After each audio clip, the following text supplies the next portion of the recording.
Perfect. So thank you so much for attending today's class. যেহেতু আমরা ক্লাসটা virtually করছি, আমি ইউজুয়ালি যেটা করি, এখানে তো আর আমাদের ওই ধরনের বোর্ড বলে যে জিনিসটা আমরা প্র্যাকটিক্যাল ক্লাসে দেখি সেটা তো এখানে নাই। তো আমি একটা গ্রাফিক পেন ট্যাব ইউজ করি এটা লেখার জন্য। তো আমার হাতের লেখা এমনিতেই মাশাআল্লাহ যথেষ্ট খারাপ আমার হাতের লেখা। স্টুডেন্টদের প্রচুর কমপ্লেইন আছে আমার হাতের লেখা নিয়ে, বোঝা যায় না কোনো কিছু। আর তার উপরে এটা তো গ্রাফিক পেন ট্যাবে লিখি। তো খুব বেশি যে কমফোর্টেবলি লিখতে পারি তা না, বাট অবভিয়াসলি তুমি যদি কখনো কোনো লেখা বুঝতে না পারো, কোনো গ্রাফ বুঝতে না পারো, কোনো ইকুয়েশন যদি বুঝতে কষ্ট হয়, প্লিজ সাথে সাথে আমাদেরকে সেখানেই থামাবে এবং তুমি যত পারো আমাদেরকে কোয়েশ্চেন করবে, ঠিক আছে? অফকোর্স আমাদের কোনো তাড়াহুড়া নাই, আমরা আমাদের কাছে যথেষ্ট সময় আছে, আমরা সুন্দরভাবে কোর্সটা শেষ করতে চাই। এবং ক্লাসের শুরুতে যে কথাটা বলেছি যে আমি চাই তুমি যেন কয়েকটা কনসেপ্ট হলেও অন্তত ইকোনমিক্স এর জানো, অ্যাটলিস্ট একটা কোর্স তুমি ইকোনমিক্স এর করেছো ইউনিভার্সিটি লেভেলে, তুমি যেন অন্তত বলতে পারো যে আমি এই বেসিক জিনিসগুলি আসলে জানি। তাতেও আমি মনে করব যে আমার এই সময়টা তোমার সাথে কাটানো সার্থক হয়েছে, ঠিক আছে?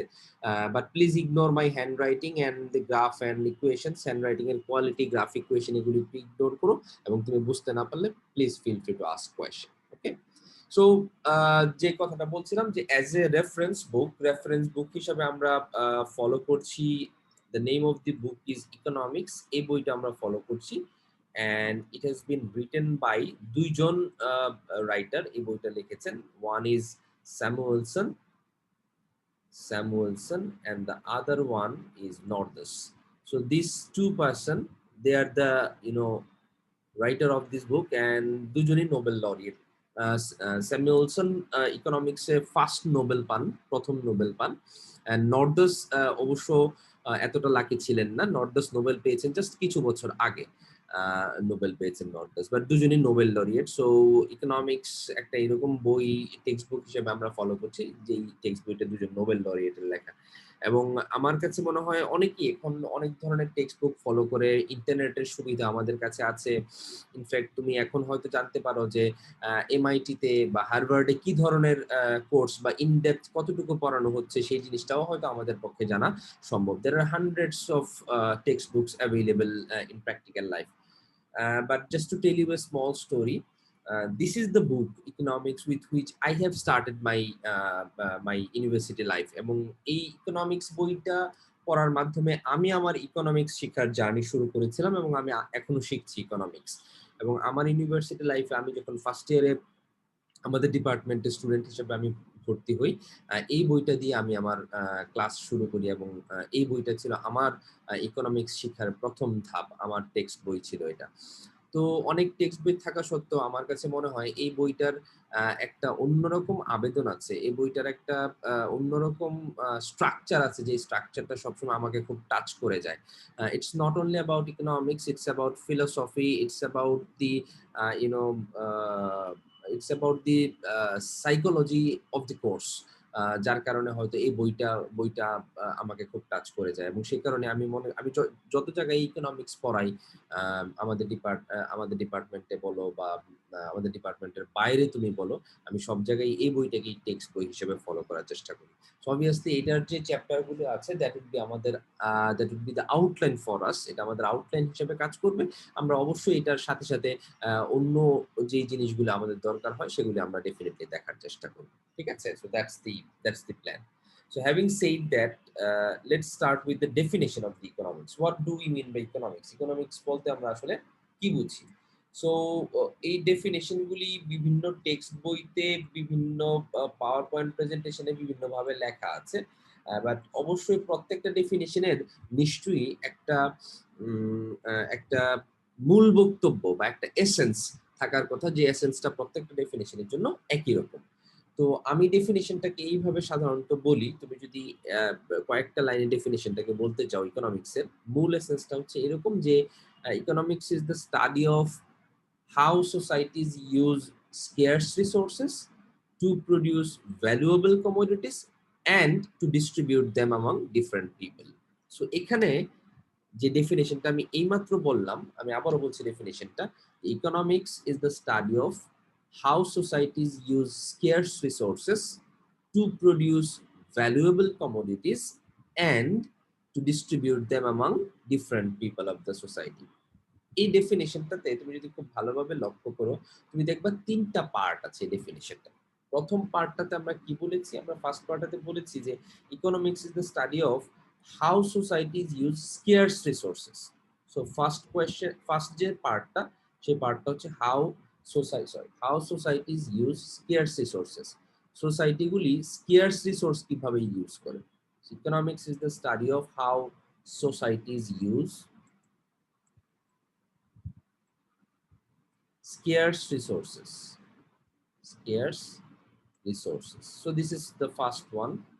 এই পার্টটা আমরা দেখতে পাই, how societies use scarce resources. Second আমরা কি বলেছিলাম, সে scarce resource কেন ইউজ করতে চায়? To produce some valuable commodities. To produce some valuable commodities. Valuable commodities. And third, সে এই কমোডিটিগুলি যে সে প্রডিউস করলো, ভ্যালুয়েবল সার্ভিসেস, ভ্যালুয়েবল প্রোডাক্ট যে সে প্রডিউস করলো, সেই ভ্যালুয়েবল কমোডিটি বা প্রোডাক্টগুলি কাদের জন্য প্রডিউস করেছে? আমরা বলেছি যে two produce some valuable commodities and two distribute them among different people of the society. Two distribute them among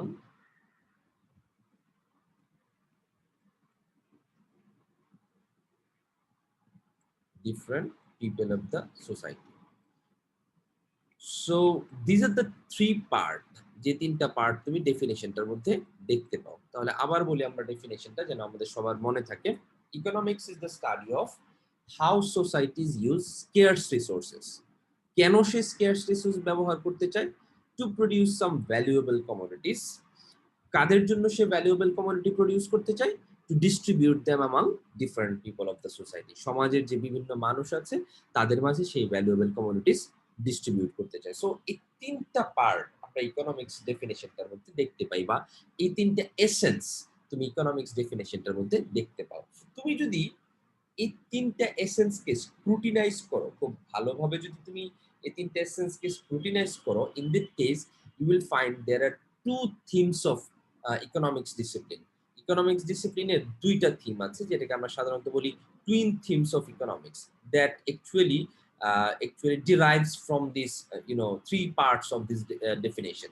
So twin themes of economics, one is economics always deals with scarcity. Economics সবসময় scarcity নিয়ে কথা বলে, that is one theme. So you can see that this scarcity word is directly derived from the definitionটার মধ্যে scarcity wordটা directly আছে, এবং সেখান থেকে হয়তো সেই scarcity ওয়ার্ডটাকে আমরা পিক করেছি as a theme of the ডিসিপ্লিনের থিম হিসেবে আমরা পিক করেছি। সো ফার্স্ট পার্টে, ডেফিনেশনের ফার্স্ট পার্টে তুমি দেখতে পেয়েছো যে সেখানে বলা আছে যে ইকোনমিক্স আমাদেরকে শেখানোর চেষ্টা করে একটা সোসাইটি কিভাবে স্কেয়ার্স রিসোর্স ব্যবহার করে। So obviously scarcity become the first theme of the economics. Now which one is the second theme? Second theme কোনটা হবে আমাদের? এখানে আমরা সেকেন্ড পার্টে দেখছি যে সোসাইটিগুলি স্কেয়ার্স রিসোর্স ইউজ করতে চায়। তার প্রথম উদ্দেশ্য হচ্ছে সে ওই স্কেয়ার্স রিসোর্সগুলি দিয়ে কিছু গুরুত্বপূর্ণ কমোডিটি প্রডিউস করতে চায়। এন্ড সেকেন্ড, সেই কমোডিটিগুলি সে প্রডিউস করতে চায় কাদের জন্য? সমাজের বিভিন্ন মানুষ যারা বিভিন্ন স্তরে রয়েছে তাদের জন্য প্রডিউস করতে চায়। সো তাহলে দুইটা ইস্যু এখানে আছে, তুমি খেয়াল করে দেখো। একটা ইস্যু হচ্ছে আমি স্কেয়ার্স রিসোর্সটাকে ব্যবহার করে we would like to produce some product. আমি কিছু প্রোডাক্ট বা সার্ভিস আমি প্রডিউস করতে চাই, that can be commodity, that can be product, or that can be service. But of course আমি যে প্রোডাক্টটা বা সার্ভিসটা প্রডিউস করতে চাই, that has to be valuable. এটা যে কোনো কিছু হলে হয়তো হবে না, এটা খুব ভ্যালুয়েবল প্রোডাক্ট বা সার্ভিস হইতে হবে সোসাইটির জন্য, first thing.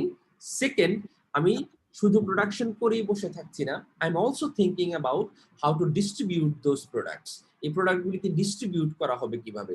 Is it me who is going to distribute it to the people, or there is some kind of established system? Will there be a established market system which will be used to distribute them, or is it going to be me who is going to distribute this product that I have just produced? So there are two issues. First is production and the other one is distribution. So obviously যেহেতু আমার resources scarce, আমি কোনোভাবেই সেই scarce রিসোর্সকে lavishly ব্যবহার করতে পারি না। কারণ ল্যাভিশলি ব্যবহার করতে পারি না বলতে আমি এটা মিন করছি, for example as a country বাংলাদেশের কথা তুমি যদি চিন্তা করো, if you have let's say 10,000 কোটি টাকা যদি তোমার কাছে এক্সট্রা থাকে, অবভিয়াসলি তুমি কি মনে করো যে সেই 10,000 কোটি টাকা দিয়ে যদি দুইটা চয়েস আমাদের আমাদের কাছে থাকে, একটা চয়েস হচ্ছে we can make some for example hospitals in remote area, সেটা তৈরি করতে পারি আমরা কিছু হসপিটাল রিমোট এরিয়াতে, অথবা what we can do, we can use this 10,000 crore taka to prepare some, for example, cricket stadium. So of course, we are the nation who are, obsessed with cricket, but as a structure of our society, do you think that spending this 10,000 crore of money behind the stadium would be worthy enough compared to spending this amount of money behind building the hospitals? What would be your suggestion? Let me pick some people. আকবর, তুমি আছো আমাদের সাথে? Ali Akbar? Yes sir. Good. Akbar, good morning, কেমন আছো? Sir আলহামদুলিল্লাহ ভালো। Good. আকবর, তোমার বাসা কোথায়? স্যার মুন্সিগঞ্জ। মুন্সিগঞ্জে, থ্যাংক ইউ। আমরা মুন্সিগঞ্জ থেকে একজনকে পিক করছি। আকবর, তোমার ফ্যামিলির সবাই ভালো আছে? জি স্যার আলহামদুলিল্লাহ, এই পর্যন্ত সবাই ঠিক আছে। আলহামদুলিল্লাহ, আল্লাহ যেন সুস্থ রাখে সবাইকে। আচ্ছা আকবর, আমরা একটা কথা বলছিলাম যে ইকোনমিক্স ডিসিপ্লিনের সেকেন্ড থিমটা কি হবে। আমরা ফার্স্ট থিমটা ডিরেক্টলি ডেফিনেশন থেকে পেয়েছি, হুইচ ওয়াজ স্কেয়ারসিটি, সেটা আমরা পেয়েছি ডেফিনেশন থেকে। সেকেন্ড থিমটা আমরা খুঁজছি, এবং সেকেন্ড থিমটা খুঁজতে গিয়ে আমরা এখানে বলেছি যে ডেফিনেশনের সেকেন্ড পার্টটা কি ছিল, থার্ড পার্টটা কি ছিল, এবং আমরা দেখেছি যে সেকেন্ড পার্ট এবং থার্ড পার্টে ডেফিনেশনটাতে প্রোডাকশন নিয়ে আমরা কথা বলছি এবং ডিস্ট্রিবিউশন নিয়ে আমরা কথা বলছি। তো সেই ক্ষেত্রে আমি একটা প্র্যাকটিক্যাল কোয়েশ্চেন করেছি যে বাংলাদেশের কাছে যদি 10,000 কোটি টাকা থাকে, তুমি কি মনে করো যে ক্রিকেট স্টেডিয়াম তৈরি করার ডিসিশনটা আমাদের জন্য যথার্থ হবে, এক্সট্রা 10,000 কোটি টাকা, নাকি রিমোট এরিয়াতে হসপিটাল তৈরি করার সিদ্ধান্তটা আমাদের জন্য যথার্থ হবে? What do you think? তোমাকে এই ডিসিশনটা নেওয়ার অধিকার দেওয়া হলো, you can take the decision. Sir আমার মনে হয় যে স্যার হসপিটালটা মানে বিল্ড করলে ভালো হয়। কেন হবে, যুক্তি দেখাও। স্যার আমরা স্যার ক্রিকেটের প্রতি অনেক ইন্টারেস্টেড, ঠিক আছে, বাট স্যার এখনো স্যার অনেক জায়গায় আছে যে হসপিটালের যে সিস্টেমটা আছে স্যার খুব একটা উন্নত না। স্যার এই দিক থেকে আই থিঙ্ক স্যার হসপিটালটা ভালো হবে। এক্স্যাক্টলি, থ্যাংক ইউ আকবর। আমি হয়তো তোমার সাথে তোমার কথা একদম ঠিক আছে, থ্যাংক ইউ। আমি আমি তোমার সাথে হয়তো এইভাবে বলবো, তুমি ক্রিকেট স্টেডিয়ামটাকে হয়তো এইভাবে চিন্তা করো, ইটস এন অ্যামিউজমেন্ট ফেসিলিটি, আর হসপিটালটাকে তুমি হয়তো এইভাবে চিন্তা করতে পারো, এটা মোটামুটি আমাদের বেসিক নিড। এবং there are lot of places in Bangladesh still যেখানে রিমোট এরিয়াতে যথার্থ হেলথ কেয়ার সার্ভিস হয়তো সেখানে নাই। So it's a social infrastructure with which we are lacking of. So obviously এই সোশ্যাল ইনফ্রাস্ট্রাকচারটাকে যদি ইমপ্রুভ করতে হয়, তাহলে আমাদের আরো বেশি সেখানে ইনভেস্ট করা প্রয়োজন। সেই পয়েন্ট অফ ভিউ থেকে ডেফিনেটলি একটা হসপিটালের প্রয়োজনীয়তা একটা স্টেডিয়ামের ইম্পর্টেন্সের চেয়ে অনেক বেশি আমাদের কাছে, এবং সেখানে হয়তো খরচ করাটা যথার্থ হবে। তাহলে এই ক্ষেত্রে এই 10,000 crore মানি আমি যদি হসপিটালের পেছনে খরচ করি, সেটা কি বেশি দক্ষ খরচ হবে বা এফিশিয়েন্ট এক্সপেন্ডিচার হবে, নাকি স্টেডিয়ামের পেছনে খরচ করলে তাকে আমরা বলবো যে এটা এফিশিয়েন্ট এক্সপেন্ডিচার হয়েছে? সো এক্সপেন্ডিচারটা এফিশিয়েন্ট কোথায় হবে? আমি আরেকজনকে একটু পিক করার চেষ্টা করি। লেট মি পিক নাফিসা আমিন। নাফিসা আমিন রিদি। রিদি, তুমি ক্লাসে আছো?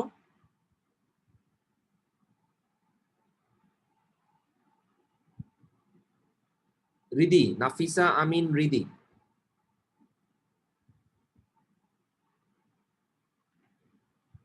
রিদি, ক্লাসে আছো? ওকে, রিদি মনে হয় আমাদের সাথে কথা বলতে পারছে না, ফাইন। কৌশিক। জি স্যার, আমি আছি স্যার। ওকে, স্যার আসসালামু আলাইকুম স্যার, মাইকে স্যার প্রবলেম হচ্ছিল। মাইকে প্রবলেম হচ্ছিল। ওকে ওকে কৌশিক, আমরা তোমার কাছে পরে আসবো। রিদিকে যেহেতু আমরা পিক করেছি, রিদি আমাদের সাথে কথা বলতে পারছে, আমরা একটু রিদির সাথে আগে কথা বলি। রিদি, ভালো আছো? জি স্যার আছি আলহামদুলিল্লাহ। স্যার আপনি ভালো আছেন? আলহামদুলিল্লাহ ভালো। তোমার বাসা কোথায়? স্যার আমার বাসা ক্যাম্পাস। ক্যাম্পাসে? ক্যাম্পাসে হ্যালো, জি স্যার। ক্যাম্পাসে ক্যাম্পাসে কোথায়? Sir Giasuddin Ahmed residential area. Okay, fine. Okay দিদি, আমরা একটা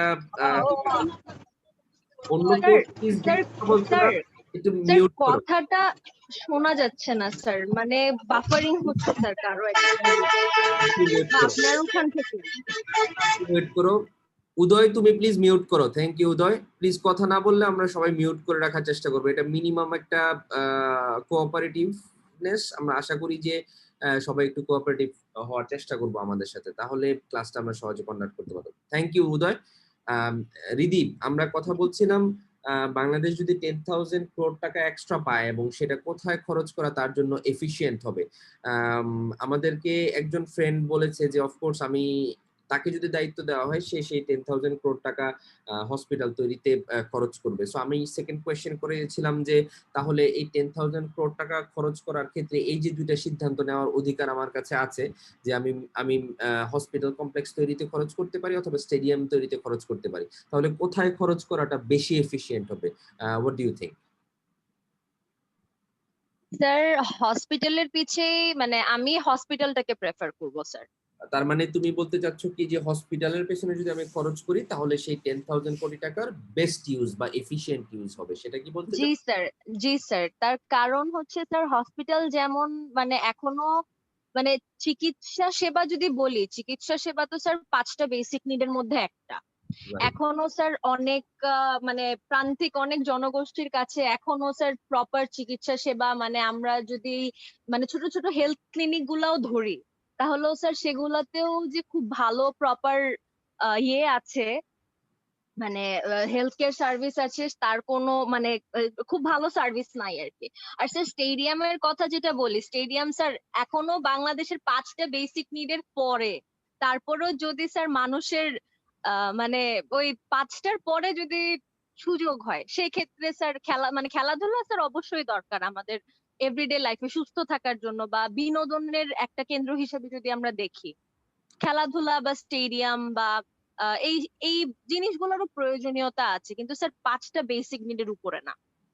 তো স্যার এই জন্য মানে I would put my logic for hospital services. Perfect, thank you Riddhi, তুমি সুন্দর করে গুছিয়ে কথাটা বলেছো। সো অবভিয়াসলি তাহলে দেখা যাচ্ছে যে এই টাকাটা যদি আমি হসপিটালের পেছনে খরচ করি that is going to be more efficient, or at least of course আমরা হয়তো we can use some combination. আমরা হয়তো কিছু হসপিটাল তৈরি করলাম, কিছু হয়তো স্টেডিয়াম তৈরি করলাম, সেটাও আমরা করতে পারি, কিন্তু কোনোভাবে আমরা এমন কাজ করতে যাচ্ছি না যেখানে পুরো টাকাটাই আমরা হয়তো অ্যামিউজমেন্ট ফ্যাসিলিটি ইমপ্রুভ করার ক্ষেত্রে খরচ করলাম। রেদার আমরা মনে করছি আমাদের social infrastructure like education, like health, these are more important, and spending that extra amount of money for the development of the social infrastructure is going to be worthy enough. So obviously যে শব্দটা আমাদের কাছে second theme হিসাবে আসছে ইকোনমিক্সের, সেই শব্দটা হচ্ছে efficiency. So efficiency is the second term or second theme of economics. Efficiency.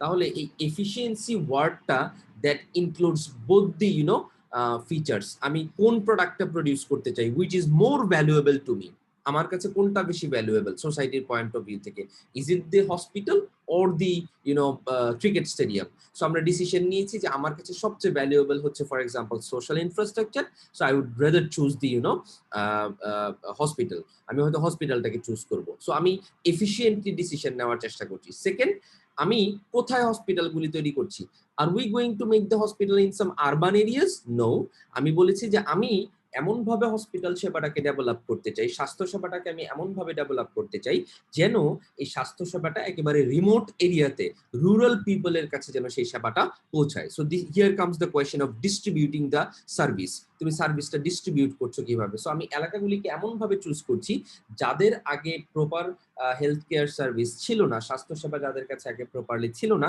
তাদের কাছে যেন আমি পৌঁছাতে পারি। তাহলে অবভিয়াসলি এই ভ্যালুয়েবল কমোডিটিস বা প্রোডাকশন ডিসিশন নেওয়ার ক্ষেত্রে বা ডিস্ট্রিবিউটিভ ডিসিশন নেওয়ার ক্ষেত্রে যে সেকেন্ড থিমটা আমাকে খুব বেশি হেল্প করছে, সেই সেকেন্ড থিমটা হচ্ছে এফিশিয়েন্সি। সো তুমি দেখতে পাচ্ছ যে স্কেয়ারসিটি থিমটা it directly follows from the definition, however efficiency থিমটা আসলে ডিরেক্টলি ডেফিনেশনের মধ্যে কোথাও নাই এফিসিয়েন্সি শব্দটা, but it implies, definition implies efficiency as a second theme of economics. তাহলে আমরা এবার যেটা করি, চলো let's try to learn what do we mean by scarcity in economics and what do we mean by efficiency in economics.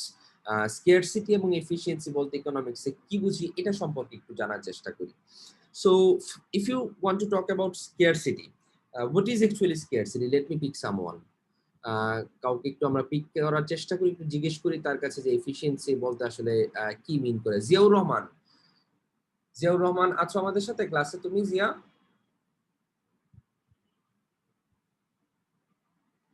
Ziaur Rahman ক্লাসে আছো?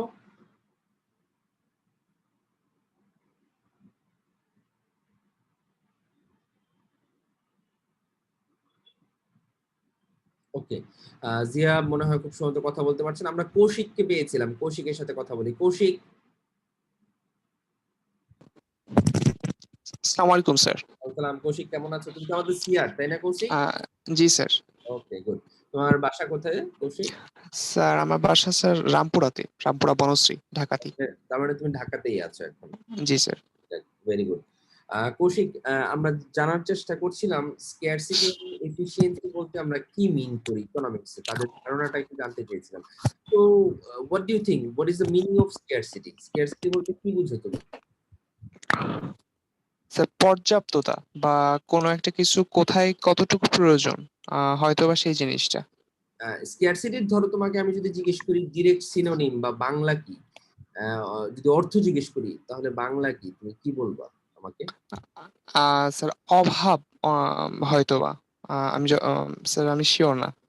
তুমি প্রথম যে শব্দটা বলেছো, একদম প্রথম যে শব্দটা বলেছো সেটা ছিল পর্যাপ্ততা, তাই না? জি স্যার, মানে অপর্যাপ্ততা আর কি। এটার অপোজিট কি বলা হয়? অপর্যাপ্ততা। কম, অপ্রতুল, সেটাকে আমরা জি স্যার। স্কেয়ার্স বলি। Good, thank you Kaushik. তো আমাদের লাইফে সবকিছুই কি স্কেয়ার্স, কি মনে হয়? In your practical life is everything scarce? Everything সবকিছু না স্যার, কিছু কিছু অবশ্যই অনেক বেসিক নিড আছে যেগুলো আমাদের স্কারসিটির মধ্যে পড়ে। স্কেয়ারসিটির মধ্যে পড়ে। সো সবকিছু যে স্কেয়ার্স আমরা তা বলতে পারি না। ফাইন, থ্যাংক ইউ জি স্যার। কৌশিক। একজন কথা বলতে চাচ্ছে, সিয়াম মনে হয় কথা বলতে চাচ্ছে, আমি সিয়ামের হাত দেখতে পাচ্ছি। সিয়াম, তুমি কি কিছু বলতে চাও? স্যার আমি আসলে ওই যখন হসপিটাল অথবা স্টেডিয়াম দুইটার মাঝখানে ওই চয়েস থেকে যে কোনো একটা অপশন পিক করতে বলছিলেন নাকি, তো তখন একটা আচ্ছা। প্রশ্ন মাথায় আসছিল যে যে সেটা হচ্ছে এই এফিসিয়েন্সি ওয়ার্ডটা মানে কি ওই মানে লাভবান বা ওইটার সাথে কি এটা যাচ্ছে কিনা, যে যদি এমন হইতো যে আমার তো 10,000 crore টাকা তো আমি হসপিটালও ব্যয় করতে পারতেছি, আবার এই স্টেডিয়ামেও। হ্যাঁ, এখন আমার তো স্টেডিয়ামে তো যতটা লাভ হবে হসপিটালে তো ততটা আর্থিক দিক দিয়ে আমি লাভবান হব না, তো সেটা সমাজে করতেছি। Thank you. You picked the point. You picked the point. You picked the point. আচ্ছা In some cases, we think about profit. In some cases, we think about profit, and we treat the term efficiency under the umbrella of being profitable as well. Of course, you are absolutely right. সেভাবে আমরা চিন্তা করি।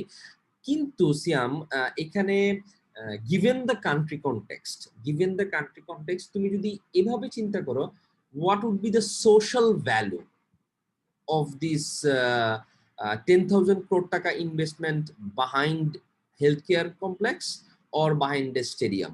So in terms of social value, তুমি যদি চিন্তা করো সেই ক্ষেত্রে I hope you will agree with me that the social value of a hospital in remote area in our country will have more social value compared to the stadium. So from that point of view, you can say that the investing behind the hospital is going to be more efficient, is going to give you more return in a society, not for an individual person. That's why we thought that investing behind hospital is going to be more efficient and more better decision for us.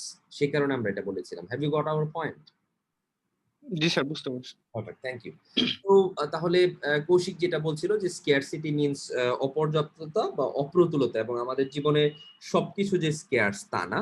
তাহলে আমরা স্কেয়ারসিটিকে define করছে কিভাবে। How do you define the scarcity in economics? ইকোনমিক্সের স্কেয়ারসিটিকে তুমি define করো কিভাবে? So আমরা স্কেয়ারসিটি বলতে এখানে ইন্ডিকেট করি হচ্ছে limited amount of supply, limited amount of supply, limited amount of supply. আমি সাপ্লাই টার্মটাকে শর্ট ফর্মে ডাবল এস দিয়ে লিখলাম। Limited amount of supply against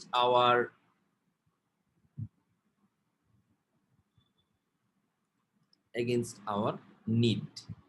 আমাদের প্রয়োজনের তুলনায় সাপ্লাইয়ের যে লিমিটেশন সেটাকে আমরা সাধারণত স্কেয়ারসিটি বলে থাকি। Limited amount of supply against our need, আমাদের প্রয়োজনের তুলনায় যেই জিনিসটার সাপ্লাই লিমিটেড সেটাকে আমরা বলছি scarcity. Now how do you define the efficiency? এফিসিয়েন্সিটাকে তুমি ডিফাইন করো কিভাবে? সো একটু আগে আমরা বলছিলাম থিঙ্কিং অ্যাবাউট ইনভেস্টিং 10,000 crore টাকা, এবং আমরা বলেছিলাম যে of course building a hospital is going to be more efficient decision compare to building A school. So এখানে তাহলে আমরা এফিসিয়েন্সি বলতে ইন্ডিকেট করছি effective use of available resources, effective use of available resources। আমাদের যে সম্পদগুলি আছে সেই সম্পদের এফেক্টিভ ইউজ, কার্যকর ব্যবহার আমরা করতে চাই, সেই কার্যকর ব্যবহারটাকে আমরা সাধারণত বলছি এফিসিয়েন্সি।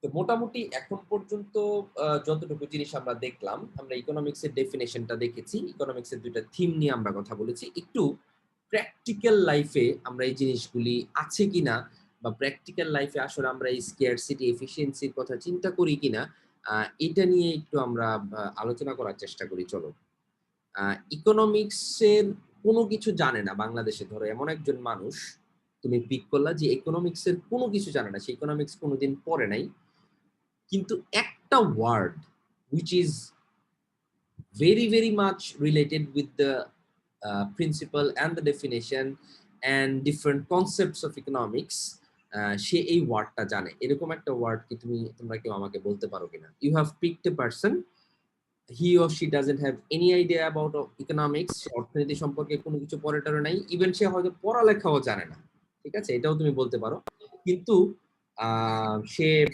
ইকোনমিক্স এর একটা ওয়ার্ড বলতে পারবে যে এই ওয়ার্ডটা very much related with different concepts of economics. ইতি তুমি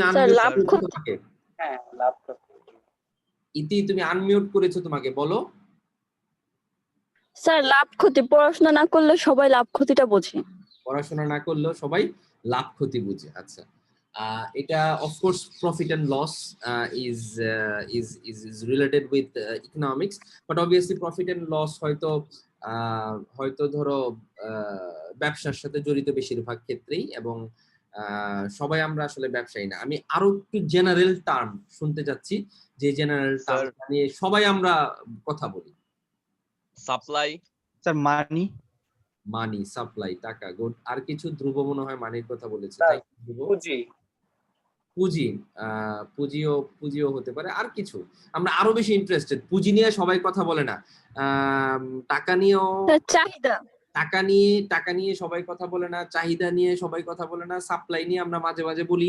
বর্তমানে আলুর সাপ্লাই নিয়ে আমরা খুবই চিন্তিত আছি সবাই, সবই ঠিক আছে, বাট আমি আরো একটা টার্ম শুনতে চাই যেটা নিয়ে আমরা সবাই এত বেশি কথা বলি। বাজার, মার্কেট। আহনাফ বাজারের কথা বলেছে, ইয়েস, বাজার নিয়ে আমরা কথা বলি। আর কিছু? মূল্য, প্রাইস, ইয়েস, এটা নিয়ে আমরা প্রচুর কথা বলি, which is directly related with economics. And of course I'm glad to share that after completion of this course, এই যে হঠাৎ আলুর দাম বেড়ে যায়, পেঁয়াজের দাম বেড়ে যায়, আমরা কিছু করতে পারি না, এগুলি কেন বেড়ে গেছে, কি করার ছিল আমাদের, কি আমরা করি নাই, এগুলি নিয়ে অন্তত কিছু কথা আমরা বলতে পারবো আল্লাহর রহমতে। I am glad to share that after completion of the course. But আমি এখনো আমার শব্দটা শুনতে পাই নাই, আমি আরো দুই একজনকে একটু সুযোগ দিতে চাই, please if you can come forward and ask. বিনিময়, সরি, বিনিময়, চেঞ্জ, এক্সচেঞ্জ না, exchange is a variable which is related with economics but not I mean সাধারণ মানুষ যে খুব কথা বলে তা না। সিয়াম, প্লিজ গো অ্যাহেড। বাজারের কথা সিয়াম বলেছে, আমাদের একজন আহনাফি খুব সম্ভবত বলেছে। সিয়াম, বাজার না স্যার, বাজেট, জাতীয় বাজেট।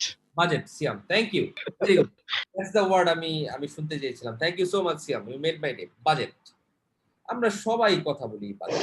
মোটামুটি ধরো কি বলবো, আমি ইকোনমিক্স জানি আর না জানি, পড়াশোনা জানি আর না জানি, এই বাজেট নিয়ে বাংলাদেশে যে পরিমাণ কথাবার্তা হয়, অন্য কোনো কিছু নিয়ে এত কথাবার্তা হয় না। এবং কিছু মানুষের, তোমাদেরকে একটা মজার কথা বলি, কিছু মানুষের এমনও ধারণা আছে, তুমি দেখবা তারা এডুকেটেড বাট তারপরও তারা বলে, প্রায় এটা বলে সাক্ষাৎকারে, টিভিতে আসলে অনেকে এটা বলে, বাজেট নাকি দেওয়াই হয় জিনিসপত্রের দাম বাড়ানোর জন্য।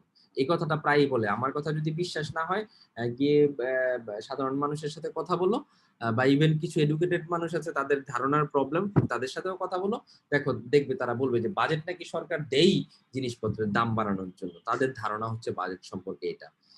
তো বাজেট একটা variable which is very closely related with economics, and definitely it's a part of macroeconomics, not microeconomics. Macroeconomics এর সাথে এটা জড়িত। কিন্তু এই বাজেট নিয়ে আমরা সবাই কথা বলি কারণ বাজেট গুরুত্বপূর্ণ আমাদের সবার জন্য। এ কারণে বাজেট এফেক্টস আস, গভর্নমেন্টের বাজেট প্ল্যান আমাদেরকে এফেক্ট করে থাকে সাধারণত। সে কারণে আমরা সবাই বাজেট নিয়ে কথা বলে থাকি। তো আমার প্রথম প্রশ্ন তোমাদের কারো কাছে, যে কেউ উত্তর দিতে পারো, গভর্নমেন্ট বাজেট কেন দেয়? ওয়াই? আমরা তো অনেক কিছু দেখি যে গভর্নমেন্টের করার কথা ছিল কিন্তু গভর্নমেন্ট করতে পারছে না বা করছে না। তো সেই ক্ষেত্রে বাজেটটা না হয় না দিল একবার, সমস্যা কি? স্যার, গভর্নমেন্ট তার অর্থ বছরে মানে কোন কোন খাত থেকে কিভাবে মানে টাকা আসবে আর কোন কোন খাতে কি রেটে সে ব্যয় করবে, এই রিলেটেড হিসাব নিকাশটাই তো বাজেটের উদ্দেশ্য। গুড আরিফ, থ্যাংক ইউ, তুমি একদম প্রপার ডেফিনেশনটা বলেছো বাজেটের। যে বাজেটের উদ্দেশ্য হচ্ছে বিভিন্ন খাত থেকে সরকার কতটুকু টাকা আয় করতে পারবে এবং সরকার বিভিন্ন খাতে কি পরিমাণ বরাদ্দ দিবে বা খরচ করবে তার একটা হিসাব হচ্ছে বাজেট। তার মানে আরিফের কথা থেকে আমরা বুঝতে পারছি বাজেট শব্দটার সাথে একটা জিনিস ওতপ্রোতভাবে জড়িত, সেটা হচ্ছে প্ল্যান, তাই না? পরিকল্পনা, এই জিনিসটা বাজেটের সাথে জড়িত। So budget actually indicates kind of plan, গভর্নমেন্টের একটা প্ল্যান, এটা হচ্ছে বাজেট। গুড আরিফ, তুমি সুন্দর কথা বলেছো। তো এই প্ল্যানটা না হয় না করলো গভর্নমেন্ট, সমস্যা কি? করলো না, অনেক কিছুই তো গভর্নমেন্ট করতে পারছে না বা করছে না। তো ধরো এই প্ল্যানটা 1 বছর করলো না, কি মনে হয়? আমরা স্বাধীনতার পর আজকে 50 বছর পালন পূর্তি হতে যাচ্ছে আমাদের। তো এরকম কি কখনো হয়েছে যে গভর্নমেন্ট বাজেট দিতে ভুলে গিয়েছে বা বাজেট দেয় নাই? কি মনে হয়?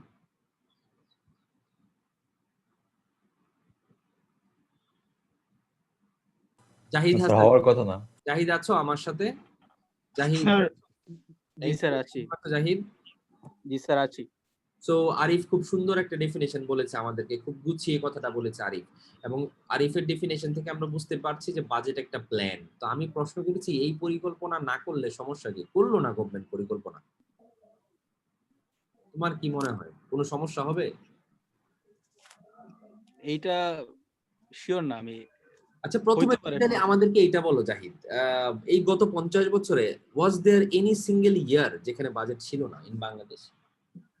মনে হয় যে না, এরকম মেবি ছিল না। এই যুদ্ধের সময় হয়তো, বা যুদ্ধের সময় তো ওই সময় সরকারি ছিল না, তো ওই সময় নাই, বা এরপর থেকে আমার মনে হয় না যে এরকম একবারও ছিল যেটাতে রাইট, বাজেট ছিল না। মানে আমার যতটুকু জানা, আমি জানি রাইট, যতটুকু। থ্যাংক ইউ, তুমি ঠিকই জানো জাহিদ, কখনোই হয় নাই, প্রত্যেকবারই দিয়েছে বাজেট। তো যদি না দিত তাহলে কি প্রবলেম হতো, এটা একটু কথা শুনতে চাচ্ছি কারো কাছ থেকে, দেখি। ওকে, আমরা আর কাউকে একটু পিক করার চেষ্টা করি, চলো। দামের নিয়ন্ত্রণ, বাজার নিয়ন্ত্রণের একটা নীতি বিষয় আছে এখানে। বাজার নিয়ন্ত্রণের কথা বলছি আমরা, দামের নিয়ন্ত্রণের কথা বলছি। স্যার, জিডিপি ফল করবে স্যার। জিডিপি অনেক কঠিন শব্দ, আমি শিওর আমার ক্লাসে এখানে এখন অলমোস্ট 51 জন আছে, অ্যাটলিস্ট 30 জন আছে যেখানে জিডিপি কোনোদিন শুনে নাই, জিডিপি জানে না। জিডিপি নিয়ে মনে হয় না, কিন্তু এই প্ল্যানটা না স্যার থাকলে একেবারে স্যার একেবারে বেসিক লেভেলে যদি দেখি, আমরা একদম বড় মানে জাতীয় বাজেটের কথা না বলে আমরা আমাদের পার্সোনাল বাজেটের কথাই বলি। যেমন স্যার আমাদের সবারই একটা পার্সোনাল বাজেট থাকে স্যার। ওখানে যদি আমরা ভাগ করে না নেই যে আমরা কোন খাতে অ্যাপ্রক্সিমেট কতটুকু ব্যয় করব, দেখা যাবে কোন একটা খাতে আমরা অ্যাবান্ডেন্টলি একটু বেশি খরচ করে ফেললাম, যার কারণে আমার আরেকটা খাতে টান পোড়েন হচ্ছে। তো স্যার ওই জিনিসটার ইয়েতে যদি আমরা এখন জাতীয় বাজেটটাকে দেখি, যে এরকম যদি অনেকগুলা মন্ত্রণালয় বা অনেকগুলা খাত থাকে, ওই খাত অনুযায়ী যদি ভাগ করা না থাকে, তাহলে মানে কোনো একটা ইয়েতে আমি বেশি খরচ করে ফেললে আরেকটাতে হয়তো সম্ভাবনা আছে, কিন্তু আমার খরচ করার জন্য পর্যাপ্ত টাকা নাই। তো ওইটার জন্য একটা মিনিমাম একটা রেঞ্জ অফ মানি যদি আমি রেখে না দিই, তাহলে স্যার মানে সব কয়টা ডিপার্টমেন্ট সমান ভাবে ইয়ে পাবে না, ওকে, এরকম কিছু কি? তার মানেটা যে অবশ্যই, তার মানে যেটা দাঁড়াচ্ছে, আমরা রিদির কথা থেকে যেটা বুঝতে পারছি, যে যদি আমার প্ল্যান না থাকে, ইন দ্যাট কেস আমি দেখতে পাই প্ল্যান না থাকলে আমি হয়তো খরচের ক্ষেত্রে কোনো খাতকে অপ্রয়োজনীয়ভাবে বেশি গুরুত্ব দিয়ে ফেলেছি, কোনো খাত যেখানে প্রয়োজন ছিল সেখানে গুরুত্ব দিতে পারি নাই।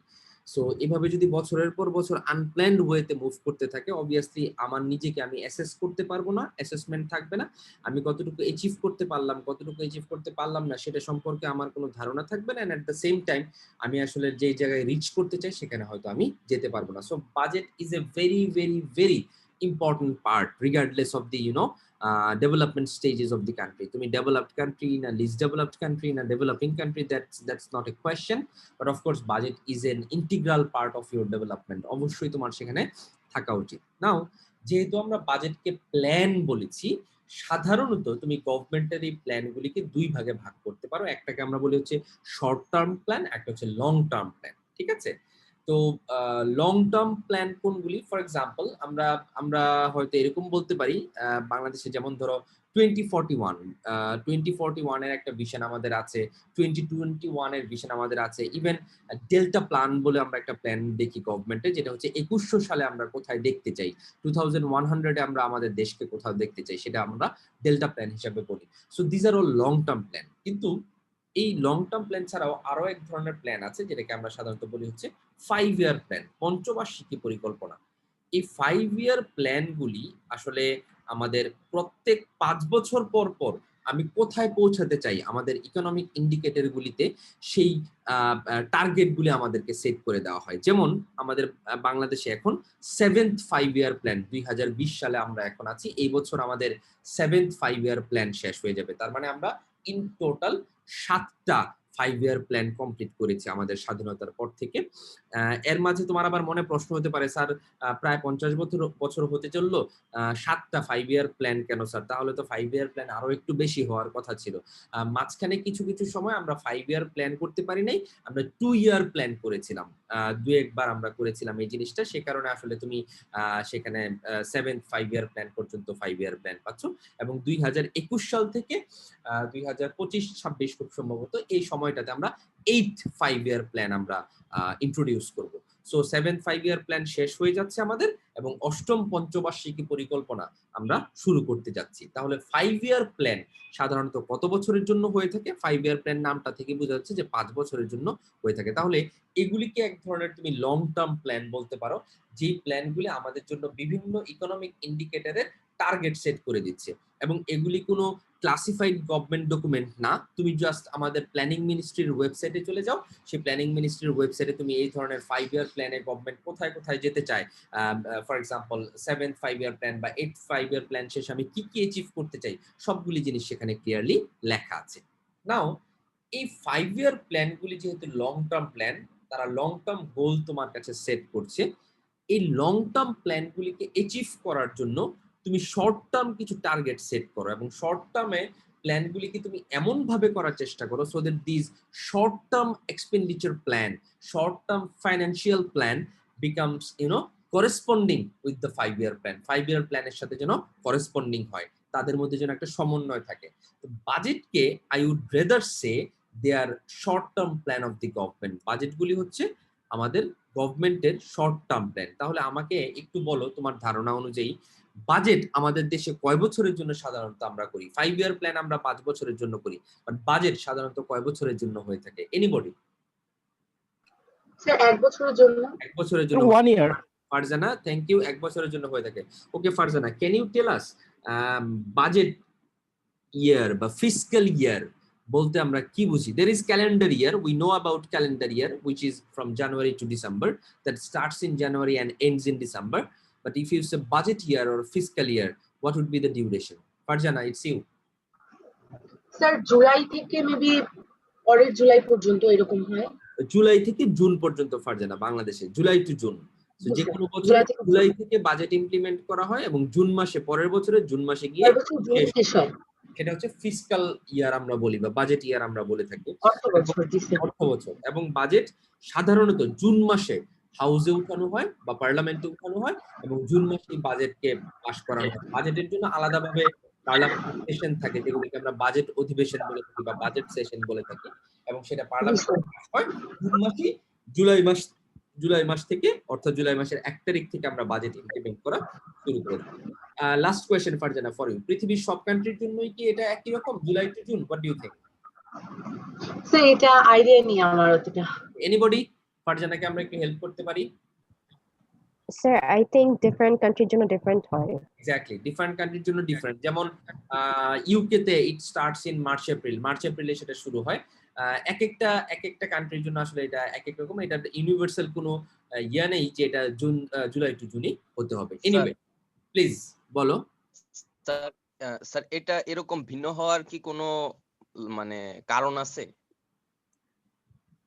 এরকম very good question Arif. Arif, very good question. ভিন্ন হওয়ার কোনো থিওরিটিক্যাল রিজন আছে কিনা?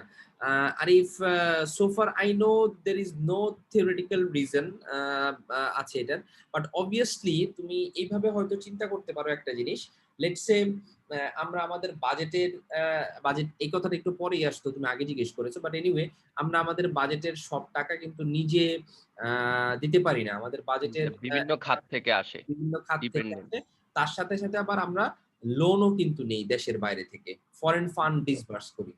তো এটার একটা ইস্যু হতে পারে যে ফান্ড ডিসবার্সমেন্টের জন্য বা অথবা ফান্ডগুলি কখন ডিসবার্স হয় তার উপর ভিত্তি করে সেটা জুলাই টু জুন হলে হয়তো আমাদের জন্য সুবিধা হয়। But of course that's not a concrete reason, I must say. এটাই যে রিজন সেটা বলা উচিত হবে না কোনোভাবেই। But of course there might be some reason regarding fund disbursement. Sir raw materials প্রোডাকশনের পিক টাইমটাও কি এটার ডিপেন্ডেন্ট? মানে এরকম হওয়াতে যে এরকম হচ্ছে? কোনোভাবে না। Okay fine. সো তাহলে গভর্নমেন্টের বাজেট হচ্ছে একটা প্ল্যান, এবং এটা একটা শর্ট টার্ম প্ল্যান, 1 বছরের জন্য আমরা করি, যেটা 5 বছরের যে প্ল্যানগুলি আছে তার সাথে সিনক্রোনাইজড করা থাকে। নাও কোয়েশ্চেন হচ্ছে, গভর্নমেন্ট এই প্ল্যানটা খুব গুরুত্বের সাথে করতে চায়। কেন গভর্নমেন্ট এই প্ল্যানটা গুরুত্বের সাথে করতে চায়? Because resource is limited. গভর্নমেন্টের কাছে রিসোর্স লিমিটেড, টাকা গভর্নমেন্টের কাছে লিমিটেড। তো এখন তোমার কাছে প্রশ্ন আসতেছে যে গভর্নমেন্টের কাছে স্যার টাকা কেন লিমিটেড? গভর্নমেন্ট তো দেশের মালিক, তাই না? এই দেশের সবকিছুর জন্যই আমরা গভর্নমেন্ট হিসেবে সিদ্ধান্ত নিতে পারি। তাহলে রিসোর্স লিমিটেড কেন গভর্নমেন্টের জন্য? গভর্নমেন্টের কাছে তো টাকা ছাপানোর মেশিন আছে, গভর্নমেন্ট ইচ্ছা মতো টাকা ছাপাতে পারে না? স্যার এটা একটা কাহিনী আছে স্যার। এটা হলো যে স্যার, বলো কাহিনীটা বলো মাহির। স্যার এটা হলো যে স্যার মানে দেশের হচ্ছে আপনার স্যার আমাদের যে ফরেন রিজার্ভ আছে স্যার, রিজার্ভটা হচ্ছে লিমিটেড স্যার। টাকার মেইনলি হচ্ছে মানে মেইনলি তো স্যার সবকিছু ইন্টারন্যাশনাল সবকিছু ডলারের উপর মানে সেল হয় আর কি স্যার। তো একটা দেশের যদি আমি চিন্তা করি স্যার, দেশের মধ্যে রিসোর্সটা লিমিটেড স্যার, আর টাকা হচ্ছে মানে রিসোর্সটা লিমিটেড, আর রিসোর্সের সাথে টাকা যেহেতু সরাসরি সম্পর্কিত, এই কারণে টাকাটাও লিমিটেড। কেন স্যার? গভর্নমেন্ট চাইলে অনেকগুলো টাকা ছাপাই দিতে পারে না স্যার। ধরুন হচ্ছে টাকা যদি বেশি ছাপাই তাহলে মার্কেটের টাকা যাবে বেড়ে, তখন হবে একটা পণ্যের দামটা স্যার মানে একটা পণ্যের যোগান কমে যাবে, কিন্তু স্যার টাকা ইয়াতে টাকা বেড়ে মানে মার্কেটে টাকা বেড়ে যাবে, যার ফলে যেটা হবে স্যার পণ্যটার দাম বেড়ে যাবে এবং এটা হবে স্যার মুদ্রাস্ফীতি হয়ে যাবে। আর স্যার যদি বিপরীত হয় যে টাকা কম ছাপায় স্যার, সেক্ষেত্রেও সমস্যা আছে স্যার, এভাবে আর কি। Yes, you pick the point correctly Mahir, তুমি পয়েন্টটা খুব কারেক্টলি পিক করেছে। এখানে মূল বিষয় যেটা, যে কারণে গভর্নমেন্ট রিসোর্স লিমিটেড, আমরা বলি যে গভর্নমেন্ট ইচ্ছা মতো টাকা ছাপাতে পারে না। গভর্নমেন্ট পারে চাইলেই, তুমি গিয়ে ইচ্ছা মতো টাকা ছাপাতে পারো, বাট পৃথিবীর কোনো গভর্নমেন্ট ইচ্ছা মতো টাকা ছাপাতে পারে না। Because of what? কারণ ইনফ্লেশনের ভয়ের জন্য। সরি, বানানটা ভুল হচ্ছে। Inflation, INF। স্যার জিম্বাবুয়েতে মেবি স্যার একবার অনেক মুদ্রাস্ফীতি দেখা দিয়েছিল, এখনো মুদ্রাস্ফীতি আছে জিম্বাবুয়েতে। সো ইনফ্লেশনের কারণে গভর্নমেন্ট ইচ্ছা মতো এই জিনিসটা করে না, এবং ইনফ্লেশন যখন হয় মানি সাপ্লাই বেড়ে যায়, টাকার যোগান বেড়ে যায়, তার কারণে ভ্যালু অফ মানি, টাকার মূল্য কমে যায়। সে কারণে গভর্নমেন্ট ইচ্ছা মতো টাকা ছাপাতে পারে না। তবে এখানে একটু বলতে চাই আরিফের সাথে আমরা, আরিফ আমাদের রিজার্ভ কিন্তু লিমিটেড না এখন, হ্যাঁ। অ্যাজ এ কান্ট্রি, বাংলাদেশের মতো একটা দেশ হিসাবে we have very good reserve, আমাদের খুবই ভালো রিজার্ভ আছে, এবং খুব সম্ভবত উই হ্যাভ ক্রসড $4 বিলিয়ন, আমরা $4 বিলিয়ন ক্রস করে গিয়েছি অলরেডি। সো আমাদের রিজার্ভ খুবই হ্যান্ডসাম অ্যামাউন্ট আমাদের রিজার্ভ এখন, ঠিক আছে। এবং একটা কান্ট্রির ইকোনমিক সাস্টেইনেবিলিটি মেজার করার একটা ওয়ে হচ্ছে তুমি তোমার রিজার্ভ দিয়ে 6 মাসের আমদানি ব্যয় বা ইম্পোর্ট এক্সপেন্ডিচার তুমি মেটাতে পারো কিনা। যদি 6 মাসের আমদানি ব্যয় তুমি তোমার রিজার্ভ দিয়ে মেটাতে পারো, তাহলে আমরা বলি যে রিজার্ভটা হ্যান্ডসাম অ্যামাউন্ট, সুস্থ রিজার্ভ, এবং এটা আমাদের ইকোনমির সাস্টেনেবিলিটির জন্য ইম্পর্টেন্ট। সো আমাদের যে টাকা আছে সেটা আমাদের জন্য যথেষ্ট, রিজার্ভের পরিমাণ যথেষ্ট। ইনফ্যাক্ট আমি বলবো টু সাম এক্সটেন্ট একটু বেশি আছে আমাদের রিজার্ভ, ঠিক আছে। এবং এই লকডাউন বা এই সময়ের মধ্যে যেই দুই একটা ইন্ডিকেটরে এই গত 7-8 মাসে কোভিড-19 এর মধ্যে দুই একটা ইন্ডিকেটরে বাংলাদেশ ভালো করেছে, তার মধ্যে একটা হচ্ছে maintaining a very good reserve. আমরা এখনো মেইনটেইন করতে পারছি, জানি না কতদিন পারবো, but we have done that pretty well.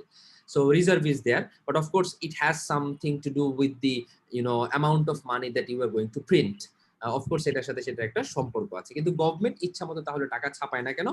ইনফ্লেশনের একটা ভয় আছে। যেহেতু আমার রিসোর্স লিমিটেড, তার মানে অ্যাজ এ গভর্নমেন্ট ইন্ডিভিজুয়ালি, যেমন রিদি বলছিল যে আমরা ইন্ডিভিজুয়ালি আমাদের টাকা কম, আমাদের আয় কম, সো আমি ইচ্ছা মতো টাকা খরচ করতে পারি না। তাহলে দেখা যাচ্ছে বাজেট গভর্নমেন্ট কেন দিচ্ছে? বিকজ গভর্নমেন্টেরও একটা স্ক্যারসিটি আছে, গভর্নমেন্টেরও কি একটা লিমিটেশন আছে। গভর্নমেন্ট ইচ্ছা মতো টাকা আসলে ব্যয় করতে পারে না, কারণ তার অর্থ সীমিত। তাহলে স্ক্যারসিটি যে থিমটা আমরা ইকোনমিক্সে দেখলাম, স্ক্যারসিটি থিমটা আসলে বাজেটের সাথে জড়িত। আমি কেন বাজেট দেই প্রত্যেক বছর? Because I have scarce amount of resources, আমার রিসোর্সের স্ক্যারসিটি আছে, that's why I have to make a plan. সেই কারণে আমাকে একটা প্ল্যান করতে হয়। So it's directly related with scarcity. Now যখন তুমি প্ল্যান করো বাজেটের, অফকোর্স প্ল্যানটা কিভাবে করো? প্রথমে তুমি হয়তো দেখার চেষ্টা করো কোথায় কোথায় আমার টাকাগুলি খরচ হয়। যখন তুমি অ্যালোকেশন দাও, বরাদ্দ দাও, ইউ হ্যাভ ডিফারেন্ট মিনিস্ট্রিজ, তোমার প্রচুর মিনিস্ট্রি আছে, সেই মিনিস্ট্রির আন্ডারে বিভিন্ন তারা তাদের ইন্ডিভিজুয়াল বাজেট দেয়, এবং সেই অনুযায়ী তুমি তাদেরকে অ্যালোকেট করার চেষ্টা করো। এবং তুমি খেয়াল করে দেখো যখন অ্যালোকেশনগুলি করা হয়, আমরা চেষ্টা করি যেন একটা ব্যালেন্স আমরা মেনটেন করার ব্যালেন্স আমরা রাখতে পারি। তুমি খেয়াল করে দেখবা গভর্নমেন্ট যেমন ফিজিক্যাল ইনফ্রাস্ট্রাকচারে ব্যয় করে। ফিজিক্যাল ইনফ্রাস্ট্রাকচার কোনগুলি? For example roads and highway, this are physical infrastructure. Buildings, this are physical infrastructure. Government যেমন ফিজিক্যাল ইনফ্রাস্ট্রাকচারে খরচ করে, সেম টাইম গভর্নমেন্ট কিন্তু সোশ্যাল ইনফ্রাস্ট্রাকচারও খরচ করে। তো এই যে ডেভেলপমেন্ট এক্সপেন্ডিচার, বিভিন্ন ইনফ্রাস্ট্রাকচার ডেভেলপমেন্টে যে গভর্নমেন্ট খরচ করে, এই প্ল্যানটা কোথায় থাকে? বাজেটে একটা ডেভেলপমেন্ট পার্ট থাকে, যে পার্টটাকে আমরা বলি এডিপি, বার্ষিক উন্নয়ন কর্মসূচি, যেটাকে বলা হয় annual development programme. A for annual, D for development, B for programme. So annual development programme বা বাংলায় যেটাকে বলা হয় বার্ষিক উন্নয়ন কর্মসূচি। প্রত্যেক বছর গভর্নমেন্ট বাজেটের সাথে সাথে তার এই বার্ষিক উন্নয়ন পরিকল্পনা বা বার্ষিক উন্নয়ন কর্মসূচির একটা বই প্রকাশ করে, যেখানে প্রতি বছর কোন প্রজেক্টে কত টাকা খরচ করবে গভর্নমেন্ট সেটার একটা হিসাব তারা দিয়ে থাকে, এবং এই টাকার কতটুকু অংশ সে নিজে যোগান দিবে, এবং এই টাকার কতটুকু অংশ সে বাইরে থেকে লোন করে বা ধার করে সে নিয়ে আসবে, সেই হিসাবটাও সেখানে দেওয়া থাকে। সো আমরা দেখতে পাচ্ছি যে এই প্ল্যানিং গভর্নমেন্টকে করতে হয় কেন? এই যে বিশাল কর্মযজ্ঞ গভর্নমেন্টকে করতে হচ্ছে কেন? বিকজ গভর্নমেন্টের রিসোর্সটা কি? স্ক্যার্স। এবং এই প্ল্যানটা করতে গিয়ে গভর্নমেন্ট এমন ভাবে টাকাটা খরচ করার চেষ্টা করে যেন তার প্রত্যেকটা খরচ কি হয়? এফিশিয়েন্ট হয়, প্রত্যেকটা খরচ যেন দক্ষ হয়। এবং এই দক্ষতাটা কার পয়েন্ট অফ ভিউ থেকে? ইন্ডিভিজুয়াল পয়েন্ট অফ ভিউ থেকে না, ব্যক্তির দক্ষতার কথা এখানে বলা হচ্ছে না। এখানে ব্যক্তি কতটুকু লাভবান হলো তার কথা এখানে ভাবা হচ্ছে না। আমরা ভাবছি কার লাভবান হওয়ার কথা? সোসাইটির লাভবান হওয়ার কথা। তাহলে আমরা দেখলাম যে বাজেট হচ্ছে এরকম একটা টার্ম, যে টার্মটার মধ্যে যে ফিলোসফি গুলি আছে, that philosophy actually resembles with the theme of economics. ইকোনমিক্সের যে থিম স্ক্যারসিটি এবং এফিসিয়েন্সি, তার সাথে এই বাজেটের যে ফিলোসফি, সেই ফিলোসফির কিছুটা মিল পাওয়া যায়। সো একটা প্র্যাকটিক্যাল এক্সাম্পল তোমাকে দেওয়ার চেষ্টা করলাম, যেটার সাথে আমরা যে থিম দুইটা পড়েছি সেই থিম দুইটার একটা সম্পর্ক আছে, ঠিক আছে। তো আজকে আমরা এখানেই ক্লাসটা শেষ করব। আমরা নেক্সট ক্লাস ইনশাআল্লাহ we will start just wait, we will start with the branches of economics. আমরা ইকোনমিক্স এর ব্রাঞ্চ নিয়ে কথা বলবো, যেখানে ইকোনমিক্স এর দুইটা ব্রাঞ্চ নিয়ে আমরা আলোচনা করতে চাই। One is macro economics and the other one is micro economics. So that discussion will also be a kind of narrative. আজকে যেমন আমরা ন্যারেটিভ ডিসকাশন করলাম, এরকম ন্যারেটিভ ডিসকাশন আমরা করবো সেখানেও। কিন্তু first technical term principles of economics এর, which is called production possibility frontier বা পিপিএফ, সেই প্রোডাকশন পসিবিলিটি ফ্রন্টিয়ারটা আমরা শুরু করব হচ্ছে এই চ্যাপ্টারের শেষে। That is going to be the first technical term of this particular chapter. And of course যে লেকচার হ্যান্ডআউট গুলি আছে, I will try to upload the lecture handouts in our Google Classroom platform. সেই প্ল্যাটফর্মে আমি upload করার চেষ্টা করব। But unfortunately for last couple of weeks I had some problem with my Google classroom. খুব সম্ভবত স্পেস কমে গেছে, যার কারণে অনেক কিছু আমি আপলোড করতে পারি নাই। বাট যদি সেই প্রবলেম ফেস করি, ইন দ্যাট কেস আমি আমাদের সিআর যারা আছে মাহির এবং কৌশিক, ওদের সাথে যোগাযোগ করে I will find a way out to deliver the lecture handouts and the textbook that we are going to follow. So here I will stop today. কেউ একজন একটু কোয়েশ্চেন করতে চেয়েছিল, কে যেন বলছিল, প্লিজ বলো। স্যার মানে রিজার্ভটা একটু যদি মানে বলতেন, রিজার্ভ মানে কি? মানে এই যে ধরেন হচ্ছে 6 মাসের চলার জন্য টাকা, মানে এটা হচ্ছে কোন জায়গায় থাকে, মানে এই টাকাটা মানে জমা কোন জায়গায় থাকে, এবং হচ্ছে এটা মানে গভর্নমেন্ট কিভাবে ইউজ করে বা হচ্ছে আমরা কে জাহিদ কথা বলছিলাম মনে হয়, তাই না Zahid? am I right? Okay, Zahid, রিজার্ভের অ্যামাউন্টটা it's completely handled by central bank ওয়ার্ল্ডের সব জায়গায়। এটা যে বাংলাদেশে শুধু করা হয় তা না, ওয়ার্ল্ডের everywhere in the world the reserve is maintained by central bank. Central bank সাধারণত রিজার্ভটা মেইনটেইন করে, of course with the collaboration of government, but it has been maintained by central bank. Central bank সাধারণত এটাকে মেইনটেইন করে থাকে। Second, কোথায় রাখা হয় রিজার্ভের টাকাটা, ঠিক আছে? রিজার্ভের টাকা কোথায় রাখা হয়, সেই ক্ষেত্রে তুমি ইচ্ছে করলে দেশে রাখতে পারো, তুমি ইচ্ছে করলে বাইরের কোনো ব্যাংকে রাখতে পারো। তুমি এভাবে চিন্তা করো জাহিদ, তুমি এভাবে চিন্তা করো, let's think about your family. Just বোঝানোর জন্য এই কথাটা বলছি।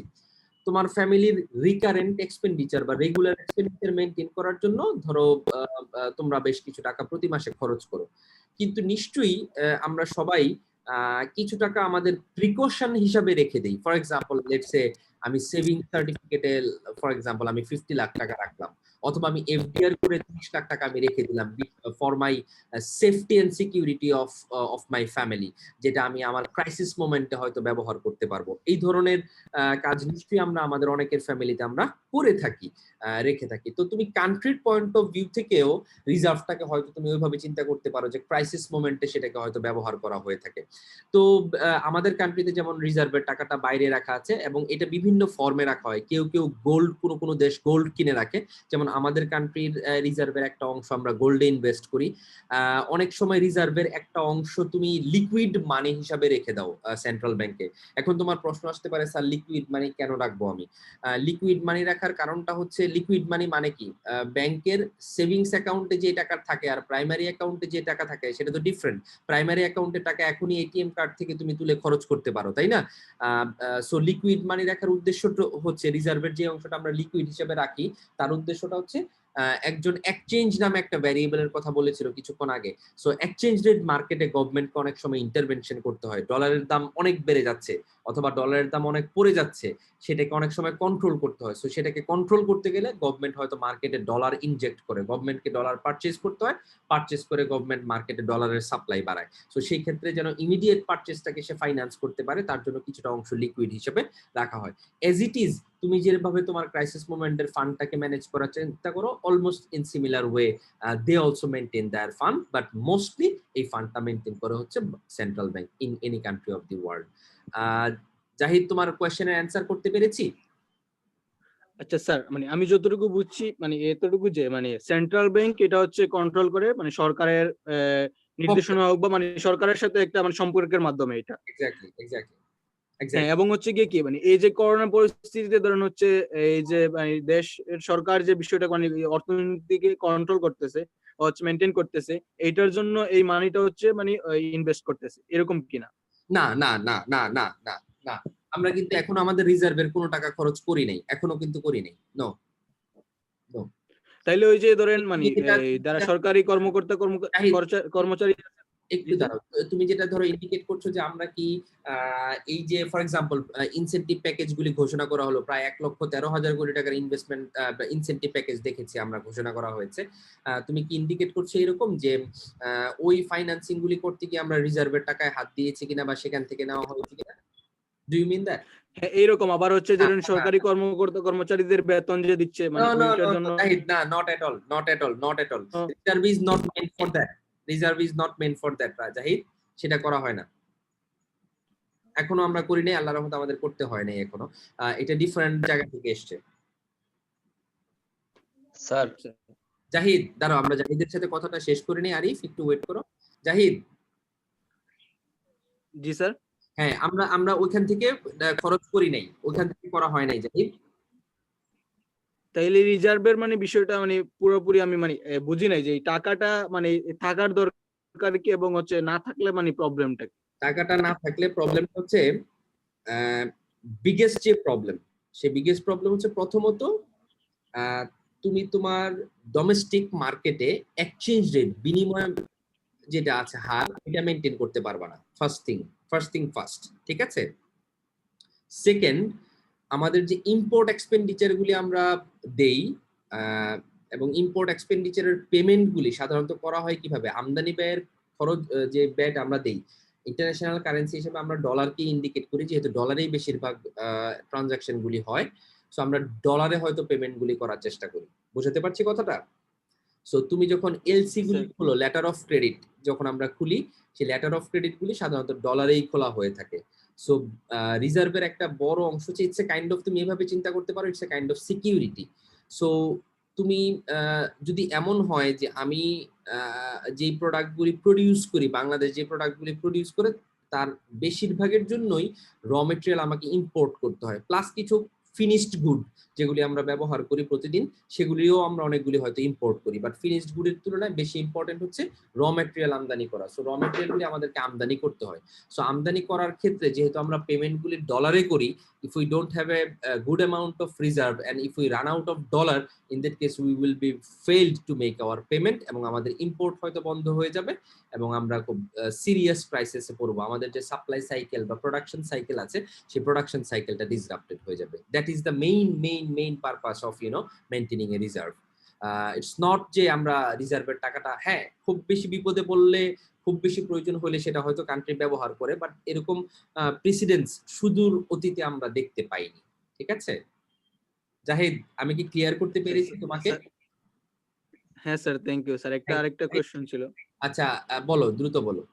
হ্যাঁ স্যার, ওই রিজার্ভ মানে টাকাটা কখন বাড়ে আর কখন কমে যায়, মানে কোন মানে কন্ডিশন হলে দেশের রিজার্ভের টাকাটা বেড়ে যায় বা আবার কখন কমে যায়? Zahid, it's a continuous process. Zahid, it's a continuous process, প্রতিদিন চেঞ্জ হচ্ছে,